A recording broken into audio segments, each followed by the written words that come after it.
Hello, everybody. Good evening and welcome to tonight's topic. Tonight we're discussing, frankly speaking, about cancer, precision medicine. And with us tonight we have Dr. Tubb from Inspira.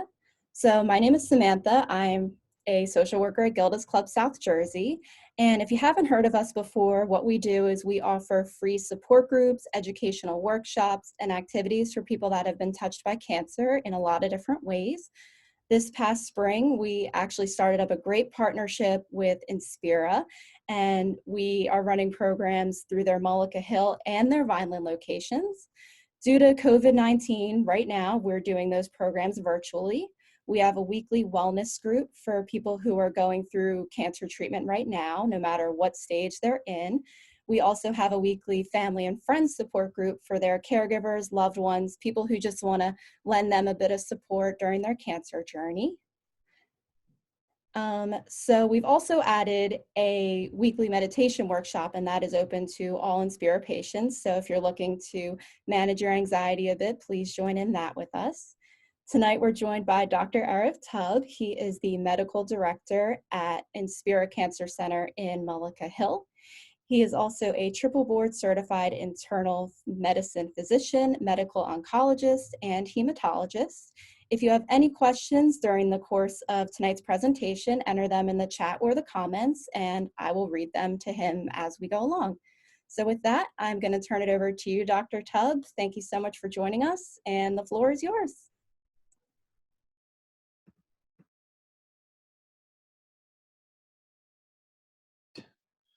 Thank you for the introduction. I appreciate the opportunity to hear my own voice a little bit longer. I always say my favorite activity in the office is to listen to myself talk. So certainly please interrupt, or as Erin said, or Samantha said, make sure you post your questions so I can answer them.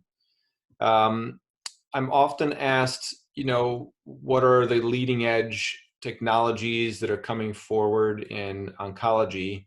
And really, the most important thing is new technology that pertains to not only treatment but also to diagnosis. And so let me just start this first slide by saying we're going to talk about precision medicine, which means a lot of different things in a lot of different cancers. And hopefully I'll be able to cover most of these and explain some of the mystery behind some of the terminology. So I appreciate the opportunity to have this talk tonight. The first thing I want to just cover is what is precision medicine. We all know that cancer is often treated with chemotherapy, and chemotherapy sometimes is what we call precision medicine, but oftentimes chemotherapy is associated with just kind of a nuclear bomb type of approach. And over the past 10 years, we've been trying to drill down on treatments that are effective in treating the cancer, but that have very few off-target effects. So what helps us decide what targets to use in this so-called precision approach are so-called biomarkers. And in measuring biomarkers, we want to know which ones can help us define the best treatment for a given patient, because many biomarkers may be expressed, and so we want to find the best one. We also want to understand what types of targeted therapies are available to use, kind of the armamentarium, if you will, of potential options, and putting the best one forward. Now, oftentimes, patients and doctors alike wonder about, will these things be covered under my insurance? What is the cost of this approach? And is the cost really worth it, not only from a financial point of view, but also from a disease and from a lifestyle point of view? And then the very often follow-up question is, how will this affect the rest of my family? Do I have a mutation? Does my family carry some sort of inherited or inheritable condition that will pass on to my children or to my children's children or to my siblings? And what should I inform them about the findings that we've had? So I think this is what we plan on covering today. I will mention that all these slides were reviewed very nicely by Dr. Messerschmidt, who has made sure that they represent appropriate and validated information that we have to date. And these slides were also generously put together by Gilda's Club, my favorite type of lecture, the ones that I don't have to actually put the slides together. As you can see in this disclosure, there were some private entities that helped to fund the production of this slide set. I personally have no financial relationships or affiliations with any of the companies that that sponsored this slide set, so I just want to make that clear. Nor do I have any other financial affiliations with any other companies, for that matter. So precision medicine has many different names. I mean, it's called personalized medicine. It's really a way to look at a person's own cancer and a person's own genetic makeup, and also the cancer's genomic makeup, rather than just looking at disease state in and of itself. So in the old days, we used to say somebody's got breast cancer, it's stage 1, it's got lymph nodes, it's stage 2, it's more advanced, it's stage 3, or it's widespread, it's stage 4. Nowadays, we still use this terminology, but we also make note of whether somebody has, say, an estrogen sensitive tumor, or say a HER2 overexpressed tumor. So trying to describe some of the features that lead to a cancer's prognosis or a cancer's likelihood to respond to a given treatment. As I mentioned, the old way of doing things is you have a lung cancer, you have a breast cancer, or you have a skin cancer, and we treat all of them in a similar way. Nowadays, we really try to find out what type of subtype of cancer you have. Your skin has many different types of cells, and each one, unfortunately, can become cancerous. Your lung has many different types of cells, and similarly, they can become cancerous, and each one has a different response to different treatments. And so we really try to drill down what are some features that identify a particular cancer as likely to respond to a given treatment or not. So this is often called molecular typing, or what I call genomic analysis, where you're looking at the genes, not genes that come down from your family, that's genetic analysis, which we'll also talk about today, but this is looking at the genes that are expressed by the given cancer and the particular mutations that may have occurred in a given cancer. All cancers arise from normal cells. Normal cells then unfortunately mutate in such a way that prevent it from remembering that it should not over divide or overgrow, that it should not spread, or that it should not locally invade. And unfortunately, each one of these mutations is what gives cancer the ability to cause the damage that cancer causes, but also allows us as the treating physician and the basic scientist to determine and to discover new ways to prevent a cancer from spreading, from growing, and ultimately to try to control these cancers and hopefully cure them. So oftentimes what we'll do is we'll actually use the biopsy sample that made the diagnosis of cancer and investigate whether certain features like mutations or overexpression of certain biomarkers are present or absent, to be able to then determine the best treatment for that given patient. So either the biopsy sample is used. In some cases, we use what's called a liquid biopsy, where we'll actually take a sample of blood and we can find mutations and we can find features of a given cancer that may be expressed in the blood. And we'll send that off for molecular testing, or so-called tumor profiling, or somatic testing. These are all kind of different ways to say the same thing, to investigate the genome or the genes in a given cancer.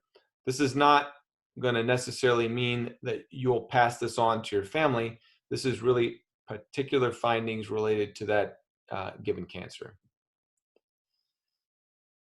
In addition to these genomic tests, we can also use biomarkers. So we know, and as an example I gave before, that breast cells express and are responsive to estrogen. So they express estrogen receptors. And so we see in breast cancers, oftentimes we see that the breast cancer has retained sensitivity to estrogen, and we can make a diagnosis of breast cancer if we see that a particular cell has estrogen receptors on it or progesterone receptors on it. Now, many cancers may have this same feature, but it helps to determine where, if you find something, say that in a liver or an unusual location, it helps to draw back oftentimes where the cancer originated from. And it also helps to define what kind of treatments may be appropriate for that individual, that patient. So the biomarkers tell us several things. Number one, they tell us whether your tumor is going to respond to a given treatment. So if your cancer expresses estrogen receptors, you would guess that blocking estrogen or removing estrogen from the system would prevent estrogen from binding to that particular receptor, and that also lead to a response. It also helps us to determine whether or not the cancer has changed dramatically from the cell from which it originated, and gives us an insight into the aggressive or lack of aggressive nature of a particular cancer. So I think it's important on several levels. These biomarkers will tell us, in a sense, how active, how metabolically active, or how aggressive a cancer might be, how likely it is to spread outside of the setting in which it developed, and also to tell us about whether or not we're likely to find findings in another organ, or whether or not we're likely to be able to treat that other organ with a given treatment. So you'll see here on the left-hand side, there's a list of different types of cancers. On the right-hand side, there are some biomarkers that we use on a regular basis to determine the best treatment and or the likelihood of a given treatment working in a particular indication. And you'll see here on the first that we have estrogen. ER stands for estrogen receptor. PR stands for progesterone receptor. HER2 stands for a particular growth hormone, which is normally expressed in breast cells, but when it's found to be overexpressed, portends a poorer prognosis, but also allows us to target this particular receptor that lives on the surface of the breast cell. So it's both a prognostic in a negative way, but also a predictive in a favorable way biomarker to tell us that a given treatment might be of benefit. And then you can see here with BRCA1 and BRCA2, which stands for breast cancer mutation 1 and 2, there are both prognostic implications to finding these particular mutations of breast cancer, but also predictive features which tell us whether a given treatment, such as an oral pill, might help to treat this particular breast cancer, particularly in a situation where that breast cancer may be be more advanced and may have spread to other organs. And I won't go through all of these, but suffice it to say that this list is growing year over year. For example, in lung cancer, not more than maybe 10 years ago, we had maybe one of these mutations, the EGFR mutation that we'd look at.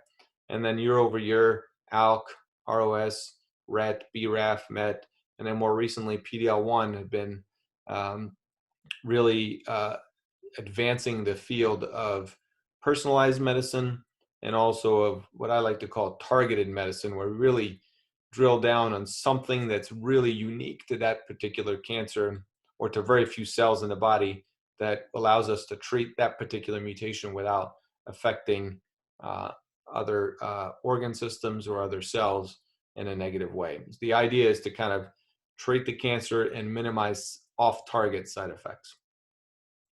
I will mention down here under leukemia, the BCR-ABL mutation was one of the first mutations that really was a one-to-one relationship between finding the mutation and finding the cancer, and also turning off the mutation and putting the cancer into remission. It was discovered in Philadelphia, so it has the eponym of the Philadelphia chromosome.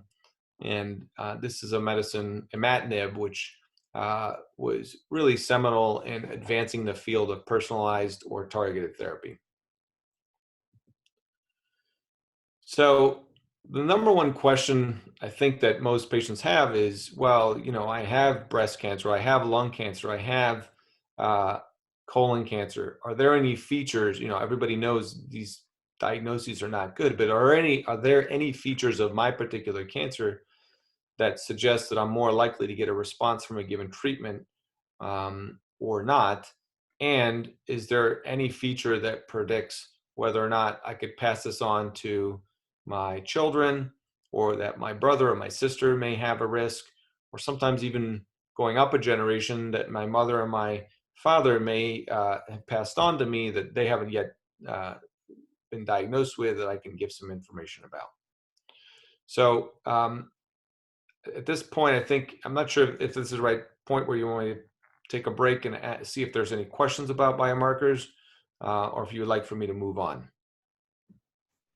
So it looks like we have one question in the chat right now from Joe. So he's asking, in lung cancer, isn't PD-L1 to see if immunotherapy will work? My wife was tested for the BRAF gene for 13 months with targeted therapy until that stopped working, and she's now being treated with immunotherapy. He gave the name Keytruda. Yeah, so PD-L1 is a very interesting feature, and the way I talk about, so there's PD-L1 is what we call a immune checkpoint. All right, so I forget if we go into this a little further, but I'll just take a break right now and talk about that a little bit, because I think it's important. So your immune system can fight and can recognize cancer. It just doesn't. In certain circumstances, it doesn't. And through multiple different clinical trials, we've identified that these immune checkpoints are probably the main reason why the immune system leaves cancer alone.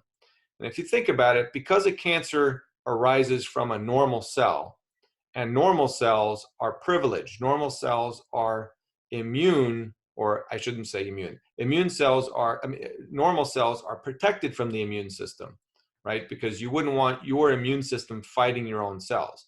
So one of the ways it protects itself from the immune system is to have this so-called checkpoint, whereby a normal cell can say, hey, I belong here, so please don't activate yourself against me or any other normal cell. So these checkpoints, PD-L1 is one of those checkpoints, CTLA4 is another checkpoint. And in the clinic, I kind of describe them as handshakes. So your normal cells know the secret handshake to give to your own immune system to say, don't attack me. I don't want an immune cell to attack my own skin, my own lung, my own gastrointestinal tract, my own eyes, lest I get a rash or I get some sort of irritable irritation in the lung or in the bowel. So your normal cells know the secret handshake, the PD-L1 handshake, okay?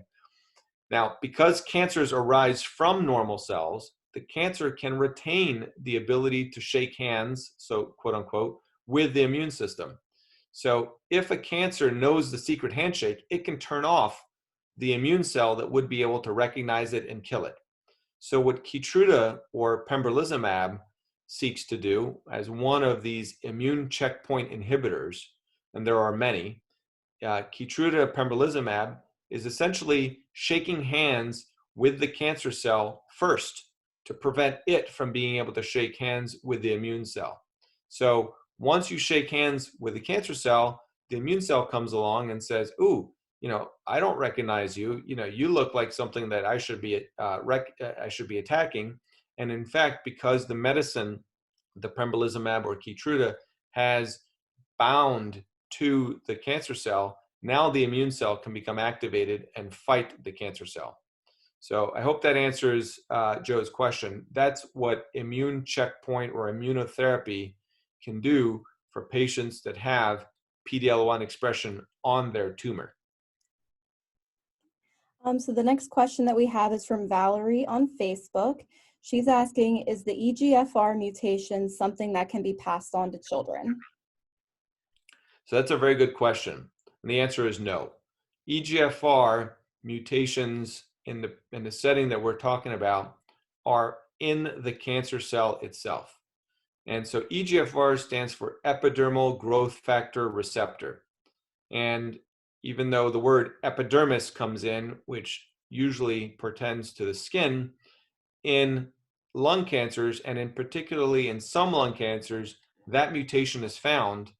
And you can kind of think of it as a light switch and the wiring behind the light switch. So if the wiring behind the light switch is always connected, in other words, the circuit is always closed, then no matter what you do with the light switch, flip it up, flip it down, take the light switch off the wall, it will always have that connection, and it'll always be signaling the cell to do whatever that particular mutation does.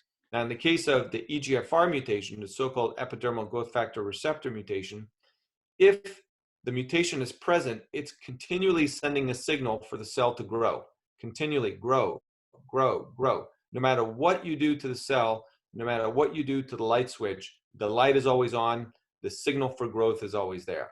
Now, that's a bad thing as it has to do with lung cancer.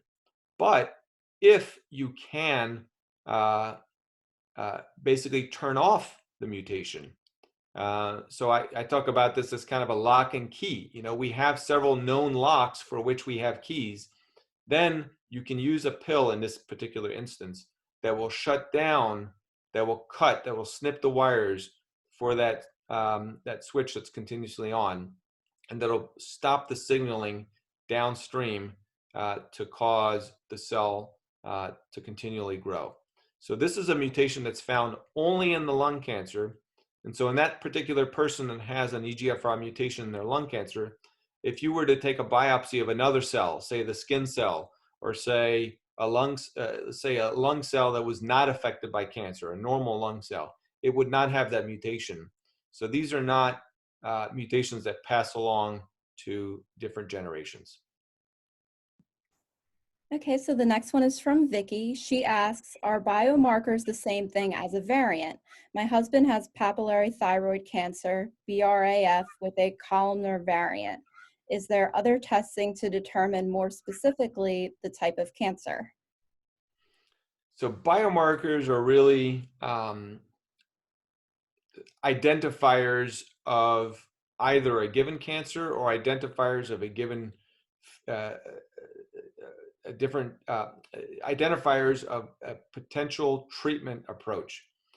When we talk about variants, this has to do with when the pathologist looks at the sample under a microscope, he or she can say, this appears consistent with a standard, say, thyroid cancer, or a standard type of look to a given breast cancer. Whenever the look of the cancer changes, that's when we call so-called variants. Right now, the molecular profile does not really feature in that particular nomenclature, or variant versus standard. Okay, looks like we're all set, so you can move on to the next section. So again, just to kind of go back, which we've already explained, if your particular cancer has a biomarker, your individual physician can choose from an armamentarium of different types of therapies to offer the best treatment for cancer. This is distinct from chemotherapy. Chemotherapy is a treatment that will work whether you have the biomarker or not in general. Okay, there are some biomarkers that predict that chemotherapy won't work or will work better, and I think we'll talk about that a little bit later. But targeted therapies, as I talked about with this so-called EGFR mutation, where you're really drilling down to whether or not the wires in the cell are crossed or not crossed, as a type of example, these affect just that particular situation where the cell has the mutation. So we call them targeted mutations. Some of the targeted therapies that we use require us to prove that you have a biomarker that will predict that the particular treatment will work. In other situations, we use the biomarker to tell us whether not to use a particular treatment. So it gets a little bit complicated, and I won't go too far into that, but just keep in mind that it's really important to have that discussion with your physician about whether this is a favorable biomarker or an unfavorable one, and what does it mean in terms of not only prognosis, but what does it mean in terms of likelihood of a given treatment to work. So targeted therapies work in many different ways, and that's really where I think the science of oncology has really advanced in the past 15 years, in that we understand now that it's not just about destroying a cancer cell directly. It's also about, can you tag a cancer cell to be recognized by the immune system? Can you prevent a cancer cell from being able to produce a new blood supply? If you think about it, cancers are growing faster than surrounding cells, and they then, in fact, need more blood. They need more nutrients, more sugar. And so they have to provide their own blood supply oftentimes. And if you could find a way to prevent blood supply formation or angiogenesis, then you can reduce the likelihood of the cancer being able to thrive in a given environment. Some biomarkers and some targeted therapies hit particular hormone receptors. So in the case of prostate cancer, that is exquisitely sensitive to testosterone. By blocking the production of testosterone, you'll be able to block the growth of a cancer, of that particular cancer. In breast cancer, if you have sensitivity to estrogen, by blocking that receptor, you can prevent the cancer from thriving in that environment. And then, of course, we just talked about when we were talking about Joe's question, removing the brakes off of the immune system. So the immune system, being told, like, slow down when you see the secret handshake. If you can eliminate that handshake, if you can eliminate that checkpoint, then you can allow the immune system to thrive and to fight the cancer more actively.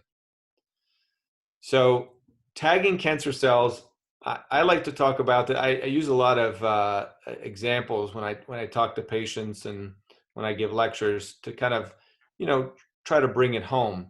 But you can kind of think of tagging cancer cells kind of like when a store is doing inventory. Instead of sending one or two people out to look at every shelf and look at every item, they first send one or two people to put tags on every shelf, particular tags on items that are going to come off the shelf, and other tags on items that are going to stay on the shelf. This makes it a lot easier, because then you can send a whole large crew in the middle of the night to quickly and easily eliminate the items that you're no longer want to sell, and you leave the good ones on the shelf.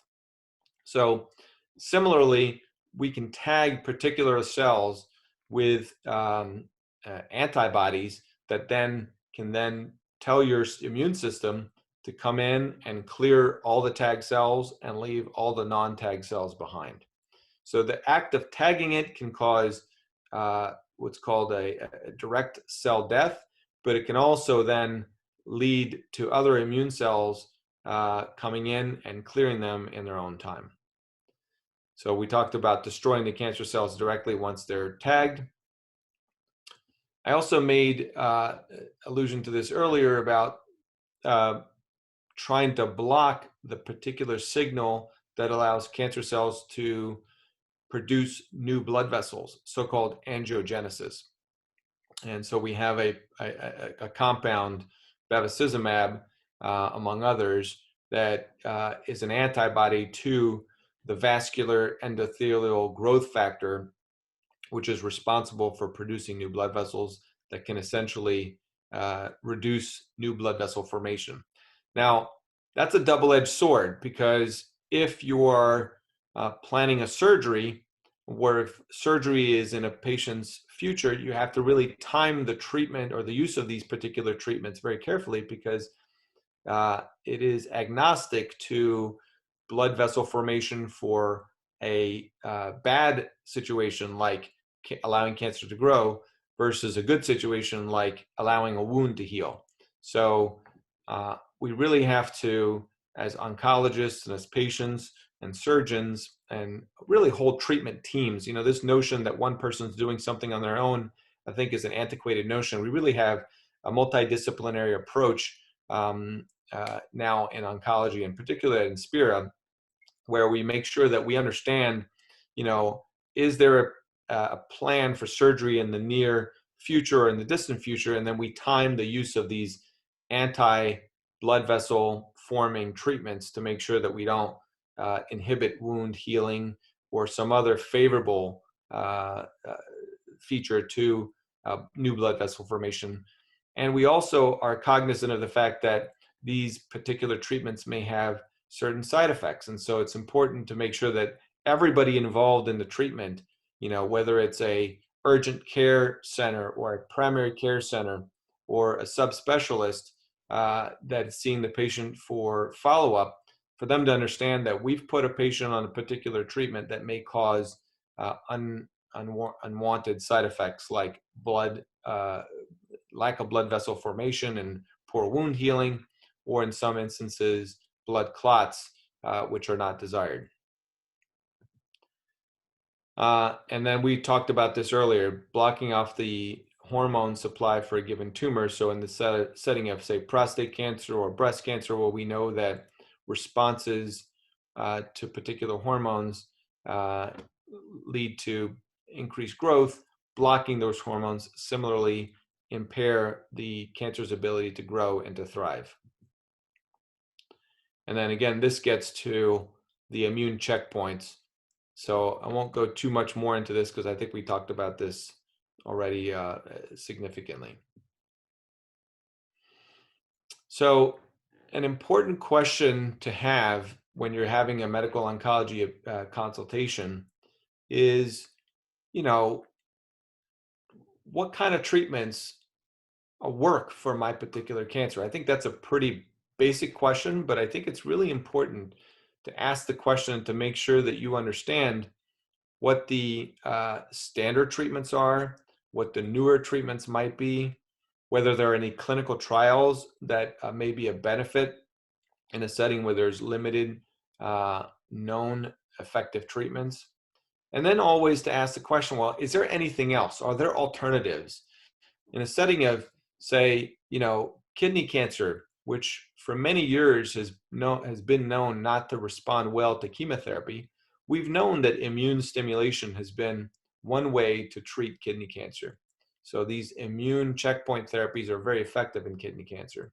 But are there targeted ways? Are there alternatives to the immune therapy? Is there a particular mutation that my kidney cancer has that maybe somebody else's doesn't, that leads my particular cancer to be more likely to be responsive to something that's not immune therapy, if, say, the immune therapy has already run its course, or if it's not necessarily the best first approach? And part of that involves understanding not only the different options, but also the different particular side effects that come from these different treatments. So maybe in some instance, even if taking a pill sounds more attractive than getting an infusion, if the side effects of that pill are going to be greater than the side effects of an infusion, maybe it's preferable to get an infusion over, say, taking some pills, which is a lot easier to do because you don't have to come in for an IV and sit there and receive treatment. But again, if those pills are going to lead to more side effects, then even though that ease exists up front, you might then be faced with side effects that require you to come in either to the emergency room or to the infusion center to receive medications to help you along if those side effects come along. And then, of course, if you're working or if you have aspirations, things that you'd like to do, places you'd like to go, how often these treatments take place. Is it a weekly treatment? Is it a daily treatment? Is it a monthly treatment? These are all very important questions to kind of pick the right one for your particular situation. And I always say, I'm not here to treat cancer. I'm treating patients. I'm treating patients who unfortunately have cancer. And so it's really important. I ask a lot of probing questions. Sometimes people ask me like, well, why do you need to know this information? What's to understand the person's lifestyle, to understand a person's um, dreams and aspirations and try to make sure that the treatments fit and that we're not going to have any off-target side effects that will prevent you or prevent somebody from doing what they'd like to do. And then I think we touched on some of these. How long will I need to be treated? Sometimes these treatments are indefinite, and that doesn't mean forever. It just means that there's no defined endpoint. So how long will I be getting these? And is it best to get them alone, or is it best to get them in combination with other treatments? This really gets a little bit beyond the scope of this particular talk. But again, don't be surprised if your particular oncologist talks to you about combining things. This is certainly not an exhaustive list, but just a small list to show you, when I talk about lock and key, if you have an EGFR mutation, that's the lock. And then you have more than these two keys, but you have at least two keys here listed, erlotinib and afatinib. If you have an ALK mutation, crizotinib, alectinib, brigatinib, ceritinib, all are options for that particular mutation. And then you can look down the list. Some of them are a little bit more familiar to people, like tamoxifen. That's kind of an older medication that people have heard of. And then and you can make your way down the list and see different options if you have particular findings in your cancer or in your genome. So the BRCA doesn't look necessarily at the cancer, although it can be found in certain cancers. BRCA is a mutation that if it's found in your gene, in your particular genetic makeup, does potentially run the risk of going through the family and causing problems in family members. The rest of these, not so much. The rest of these are more like somatic mutations that only happen within that particular cancer. In looking at immune checkpoint therapy, so we talked a little bit about PD-L1. I think Joe's wife had PD-L1 findings. And so in her case, that finding of PD-L1 expression in the cancer, in the lung cancer, meant that she was more likely to respond to pembrolizumab or Keytruda. Now, other cancers may not have PD-L1 expression, but they may have what we call microsatellite instability or deficiency of mismatch repair mechanisms. And those particular cancers are very sensitive, or maybe more sensitive, to immune checkpoint therapy than those that have so-called microsatellite stable or that don't have deficiency of the mismatch repair genes. So it's really important to know how all of these things fit together, because in a certain instance, you're going to measure PD-L1. In other instances, you're going to measure microsatellite stability or instability.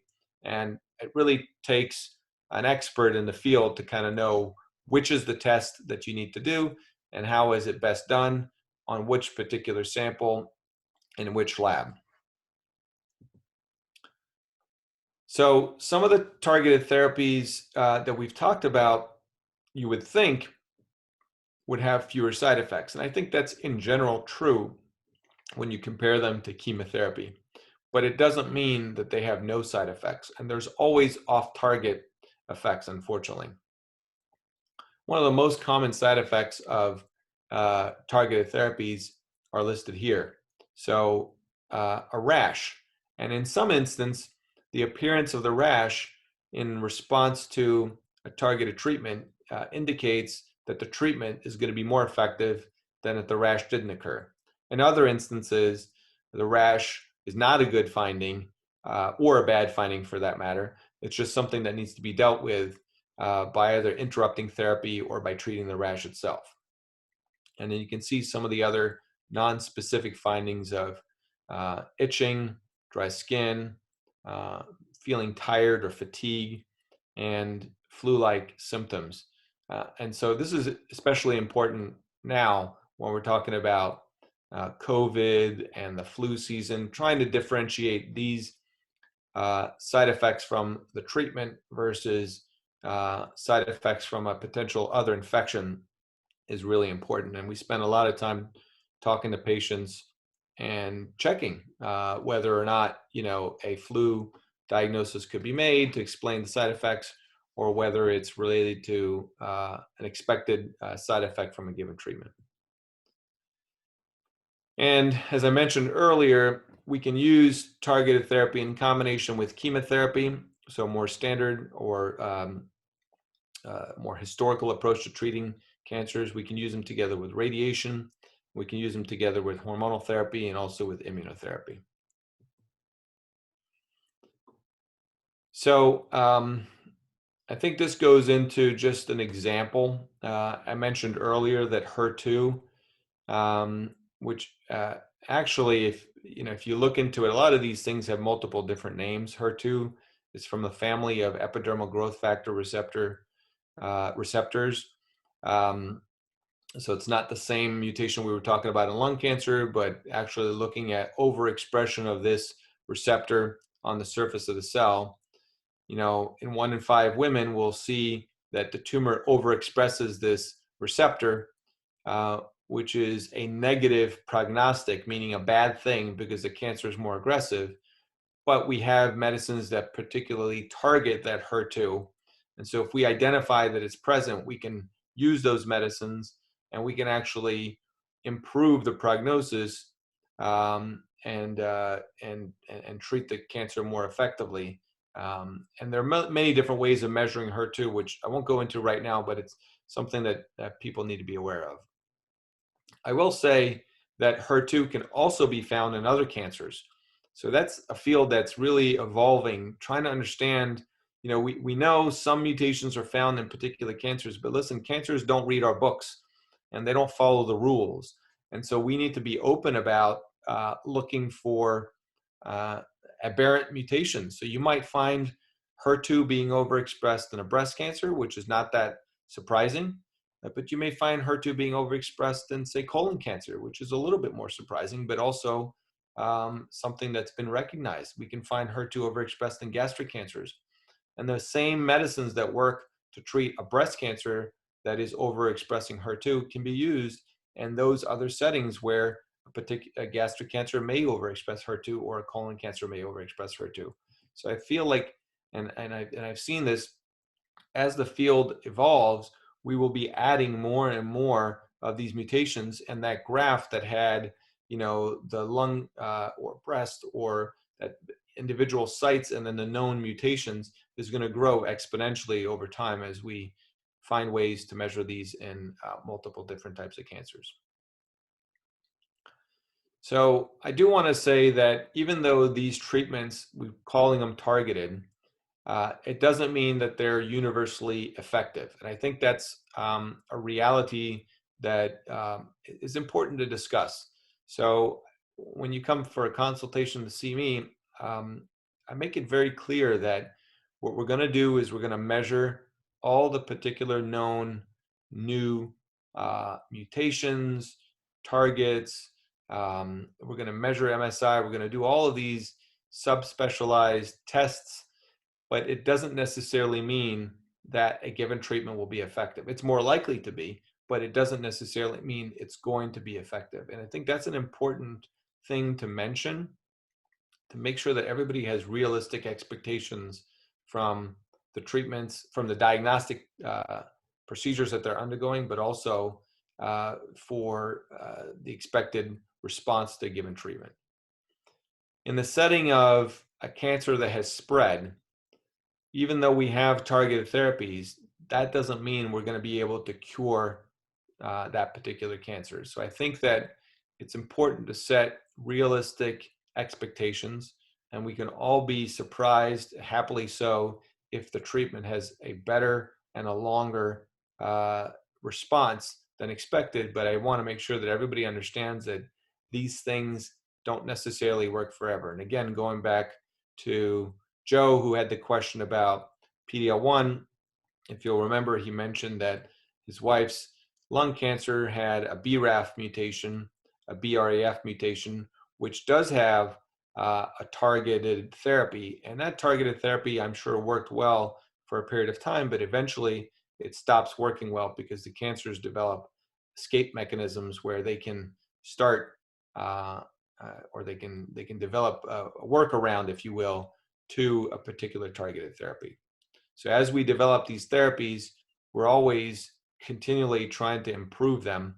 And in the case of the Philadelphia chromosome, which I mentioned earlier, which is the cause of chronic myelogenous leukemia, there are situations where the primary targeted therapy, imatinib, no longer is effective, but then we have secondary therapies that can be effective in the setting of a resistance to imatinib.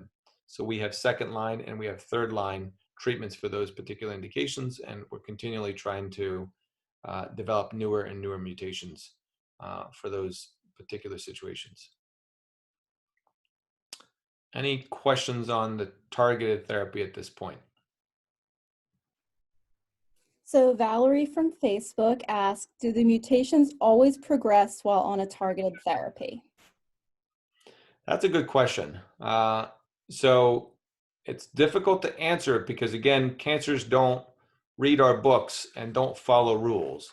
And so, and our ability to measure mutations and mutations within mutations is evolving. And so in the setting of CML that we just talked about, chronic myelogenous leukemia caused by the Philadelphia chromosome or the BCR-ABL mutation, we can see in certain instances patients taking the imatinib, this pill that basically shuts off that mutation from producing the leukemia.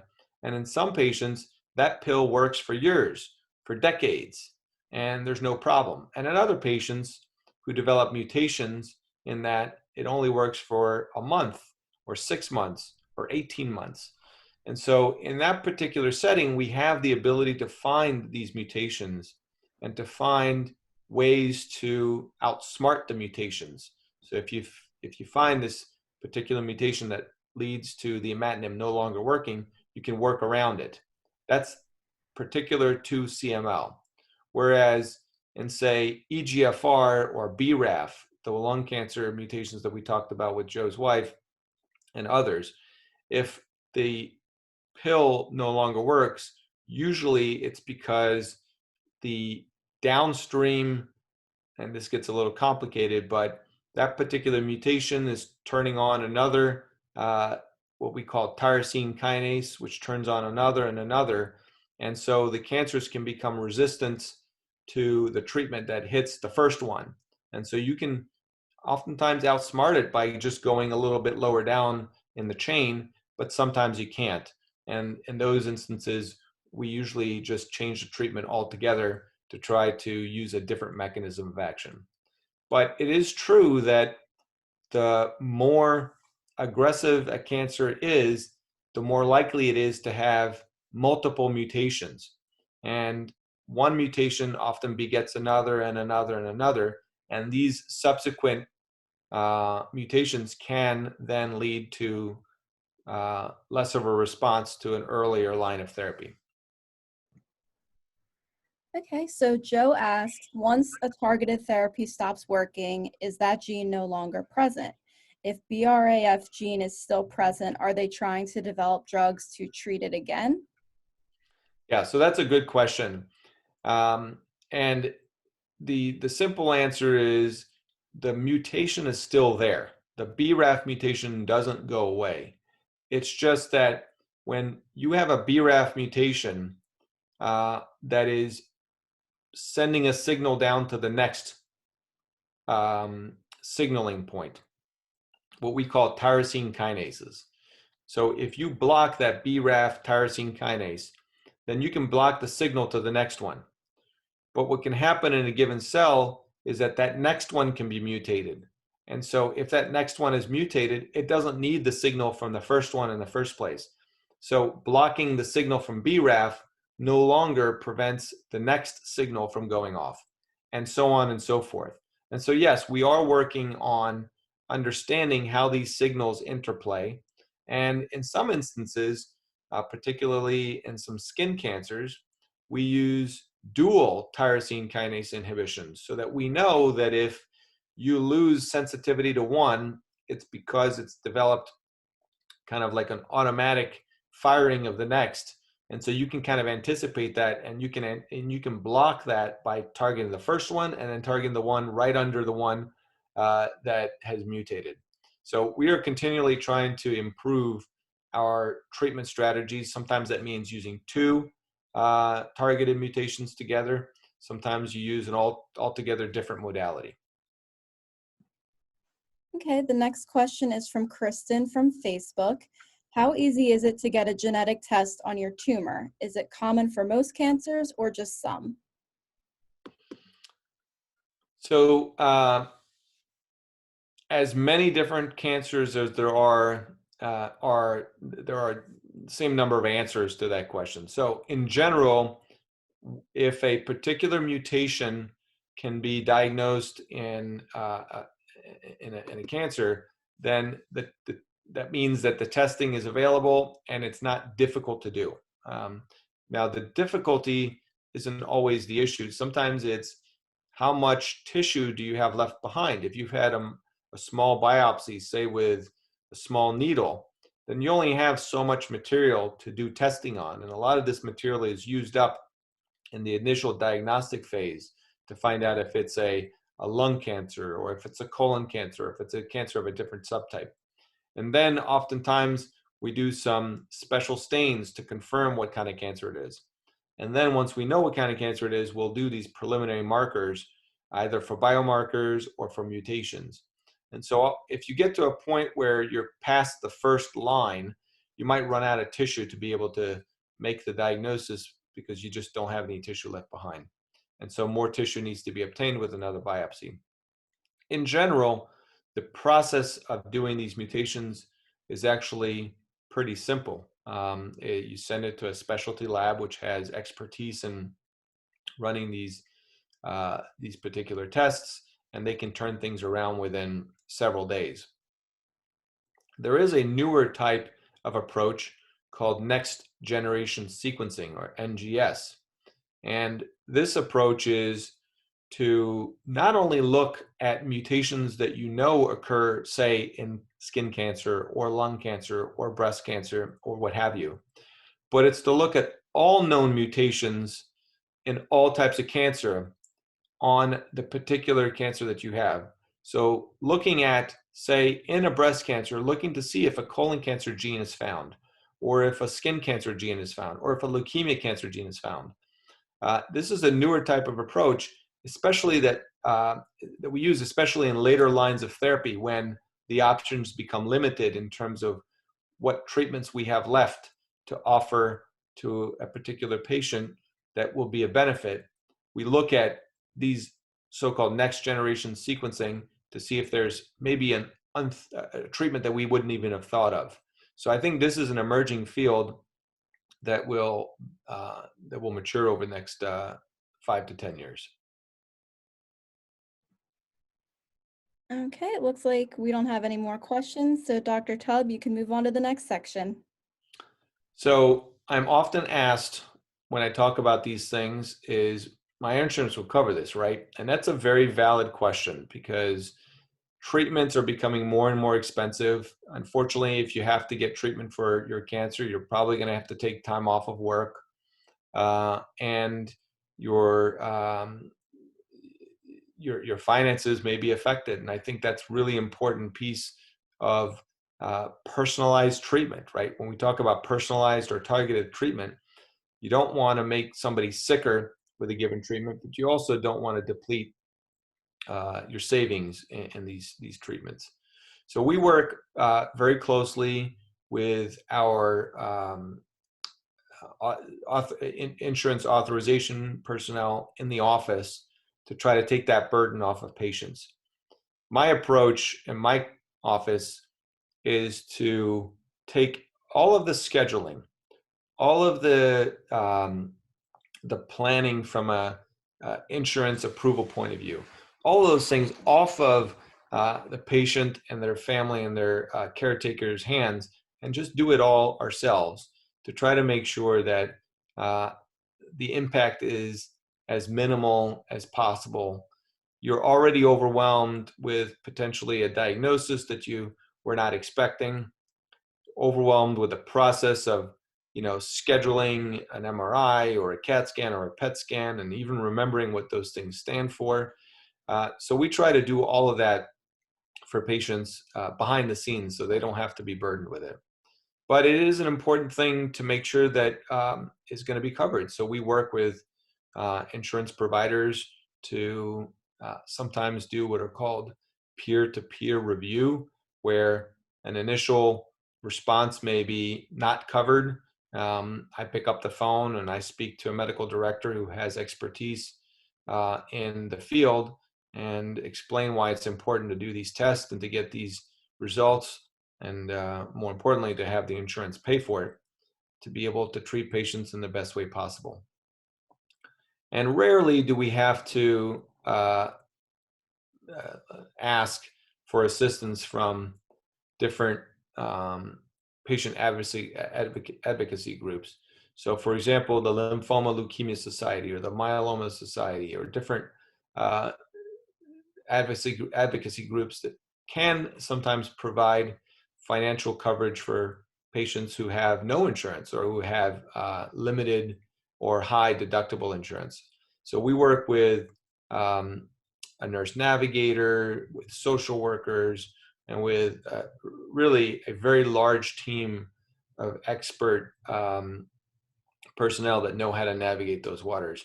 You'd be surprised how many support people one physician needs to be able to get through all of these. But we try to keep that in the back office, so to speak, so that you can really focus on your mental well-being and your overall health, and showing up on time for treatments to be able to get the most benefit. The drugs are costly, that's for sure, and they're getting more and more costly. And so, the most important thing to remember is to make sure that you have insurance. I mean, this is something that is, unfortunately, in our particular paradigm, in our particular health system, is important. Insurance is the number one thing that helps you pay for treatments that are unexpected or expected. And right now, more than ever, it's important to make sure that you have as much coverage as possible, as much coverage as you can afford. But I will tell you that there's some pretty great companies out there, the advocacy groups that we talked about, and even our hospital system, even Inspira, has ability to help defray some costs for people that find that there's some unexpected expenses. And we really leave no stone unturned in terms of finding help for patients that need it. And ultimately, the main thing is to make sure that you treat patients in an insurance agnostic way. In other words, somebody with a platinum insurance is going to be treated the same way as somebody with no insurance. And I think that's really important to do for everybody. I think we'll touch briefly on some of the inherited genes. So again, in some instances, cancers may be caused by genes that are passed down from your parents to their children, to their children. Not every cancer has this so-called inherited pattern. Some cancers can be caused by mutations that can then lead to other cancers in other family members. So when we do an intake or initial consultation, we ask, going back several generations, is there any cancer in the family? And even if you're coming in for prostate cancer, we might find that there's a breast cancer gene that's implicated in your development of prostate cancer for a man, that is going to help his offspring or his siblings avoid a fate of developing breast cancer. So we have at Inspira a pretty well developed genetic cancer screening program, and all of the physicians that treat cancer are surgical oncologists or surgical cancer doctors, or medical oncologists, radiation oncologists will refer you to the appropriate resource to make sure that your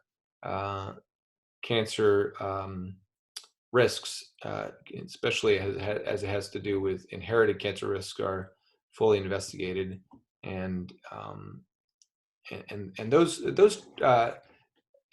those tests are also covered by insurance. And so, in somebody who's had two grandmothers or a grandmother and a great aunt with cancer, and then their mother has not been tested and is no longer alive to be tested, we can still do the testing based on a careful analysis of the family history.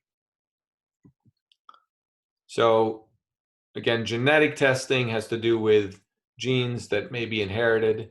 What I call genomic testing has to do with mutations that happen in the cancer itself that are not inherited. And BRCA is a type of cancer that can be both genetic and genomic. So the nomenclature gets a little bit confusing sometimes, but I spend quite a bit of time trying to explain that to people so that they understand it. And then in these next slides, you'll find some resources. I always kind of joke, like when I studied in the library. And so you knew, like, going into the library, if you were trying to find a resource that you could trust, you wouldn't necessarily go to the periodical section. You would go to a reference section. And it's getting harder and harder to figure out on the internet what are reliable reference systems or reference sites. But some of these sites that you see right here are peer-reviewed. They're not influenced by clicks. They're not influenced by personal gain or personal bias, and they've been reviewed. And you can really get some really good information from going to these websites. So just be careful about the sources that you interrogate when you're looking stuff up for yourself. And don't be afraid to go to these websites either before or after you've talked to your oncologist, and then bring a printout or bring a question that has to do with something you may have read, because our job really is to spend time to explain how these things affect you as an individual, affect your cancer, and affect your treatment and your overall prognosis. So you'll find that if you come into the oncologist's office with highlighted sections from the American Cancer Society, you're likely to get a good explanation from your oncologist. Any questions so far about this next topic or this prior topic? It doesn't look like we have any questions from the chat or from Facebook. So I can take over this part if you want to stop sharing your screen, Dr. Tubb, and we'll talk a little bit about the resources that CSC has for everybody. So let me share my screen.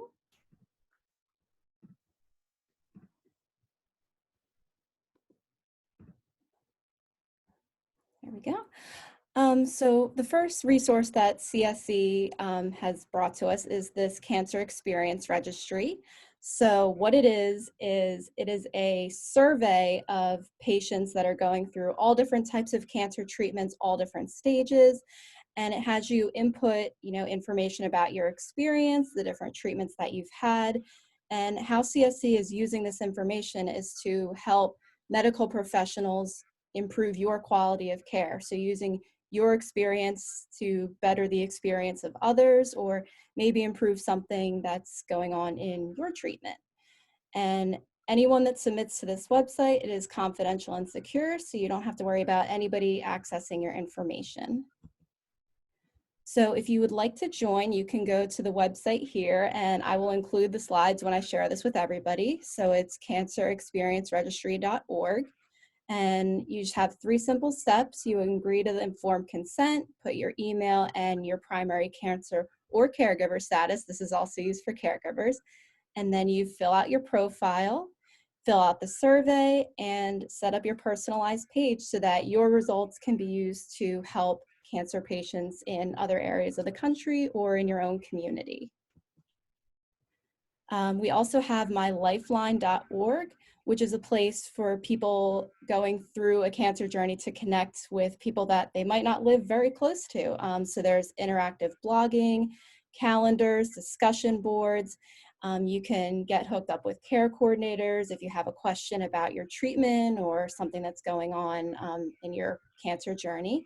It also features privacy controls so that, again, nobody is getting information that you don't want them to have. So we'll open it up here if anybody has any lingering questions for Dr. Tubb. I'm just gonna stop sharing my screen and pull his back up.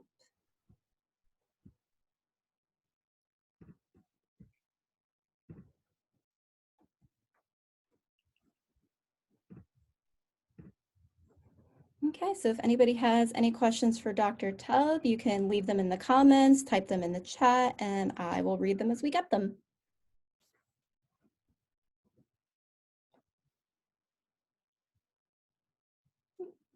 Okay, so Valerie asked if we could share the links that we just talked about. So I'll be sending those out with the YouTube video, the Facebook upload, and we'll also be sending it out to our members in an email. So if you missed any information here or you just want to go back and look over it again, we will have it available to you.